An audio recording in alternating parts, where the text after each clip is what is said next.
আমার আল্লাহ বলে এই জমিনটা আমি পুরায়া তামা বানা দিব। এই জমিনের মধ্যে যত পানি আছে পানিগুলো আমি আল্লাহ পুরায়া ছাই বানায়া দিব। যেদিন কিচ্ছু বলতে কিচ্ছু থাকবে না,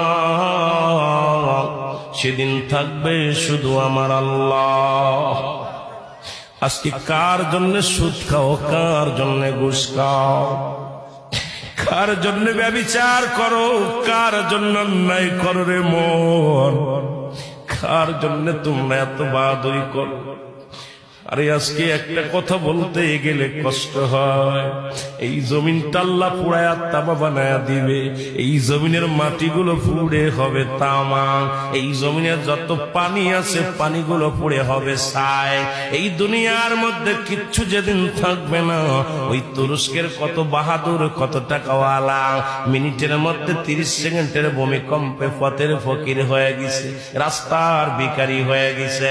আজকে তুমি দুনিয়ার মধ্যে কতই না মস্তানি করলা, এই দুনিয়ার কিচ্ছু নিয়ে যেতে পারবা না। এই মুসলমান, 1 নম্বর মানুষের মৃত্যু হলে 1 নম্বর বিপদ হলো মানুষের মরণ, 2 নম্বর বিপদ হলো কবর, 3 নম্বর বিপদ হলো কিয়ামতের ময়দান। একবার কেন চিন্তা করো না রে মন, একবার 1 নম্বর মরণ, 1 নম্বর বিপদ হলো মানুষের মরণ। এই মরণের পেয়ালা পান করতে হবে, এর মধ্যে কোন সন্দেহ নাই। জোরে জোরে চিল্লায়া বলা যাবে না, ঠিক কিনা?